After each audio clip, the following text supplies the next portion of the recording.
Hey guys, what's going on? It's Gunnar here. Welcome back to the channel. Today I want to talk about one of my favorite things, which is food plots. Now, do I think they're the most important thing when it comes to whitetail hunting? No. We've been over this before, but I love them to death because I like getting my hands dirty. I like building something from the ground up. I like growing plants. We got a garden. I love gardening. And I love growing food to help promote deer, help the wildlife in the area, and at the end of the day, provide a more consistent movement, consistent attraction, so that I can hunt more effectively when I do come out here and hunt. But today I want to talk a little bit about winter rye and why I love it so much.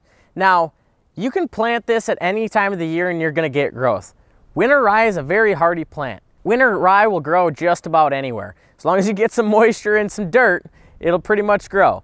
Now, I always spread 200 to 300 pounds per acre into my fall food plot seed blends. Now, I spread this rye because I want a lush green cover crop when it greens up here in the springtime. It's an annual, but it greens up in the springtime, and it's a natural allelopathic, so it helps prevent the growth of other weed competition. And spreading that 200 to 300 pound per acre ratio, I can get a really good carpet throughout here, and my weed competition is drastically reduced. I have a good carpet, I have good food for the deer when it comes to springtime. Turkeys love it. I've actually killed turkeys right here into this food plot multiple times over the last few years because they do feed on rye.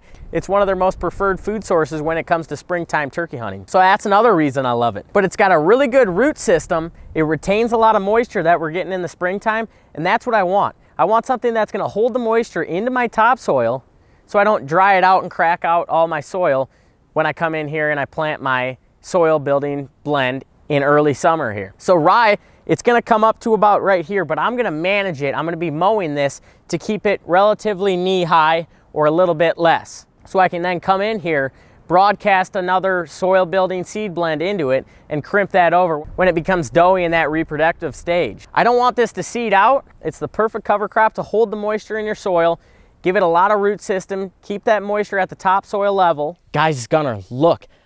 A lot of you guys have been talking to me, telling me how you need help. Well, I want to talk to you today about whitetail coaching. One-on-one virtual coaching with me.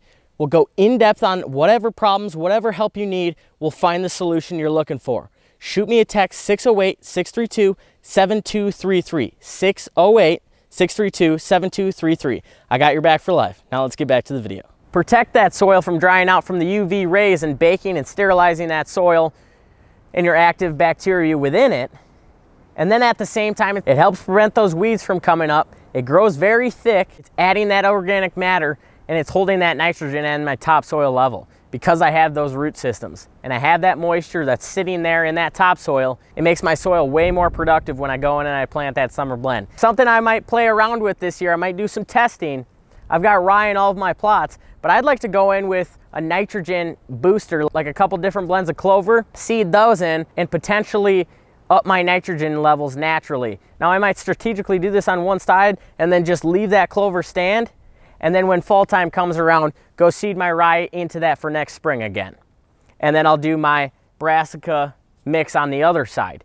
Something like that. Maybe I'll play around with a couple different things so I can show you guys what I find, what the results are when it comes to playing around with these food plots and seeing what gets the best results, what gets hit the most, because that's most important, is what gets hit the most, what becomes the most attractive, and what's the most palatable and consistent food plot movement that we can find. Now on another plot, I'm gonna do some soil building blends, some sorghum, sunflowers, potentially some tillage radishes, trying to build that topsoil, that organic matter, because in this hill country, it's very easy to lose topsoil to erosion when you get those big 3, 4, 5 inch rains, which we've had pretty consistently over the last 10 years. So I've lost some topsoil and I'm trying to have a cover crop in here, or at least some sort of crop year round, or most of the year, so I can avoid losing that topsoil to heavy erosion, and I can keep active root systems alive and well in that soil so I can avoid that weed competition that I will then have to come in and control with herbicides.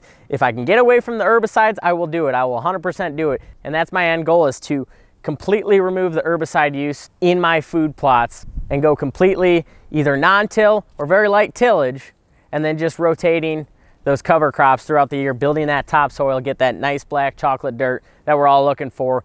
Very nutrient dense, grow a nutrient dense crop that's highly palatable, highly attracted for the deer and the other wildlife that are going to be feeding and utilizing this food plot, because at the end of the day, that's what I'm after. I'm after benefiting wildlife and at the same time benefiting my ability to come harvest them within these food plots. So that's what I kind of wanted to talk about, is rye is the perfect seed to be planting right now. I'm gonna run back out here with a whirlybird here this afternoon. I'm gonna thicken some of these areas up just so I have a good carpet. I don't have any weed areas for when I come in here and I crimp this over when I do decide what I'm gonna do with this plot here. But that's what I'm gonna do. I'm gonna come in here, I'm gonna top dress all this rye, make sure I got a good thick stand.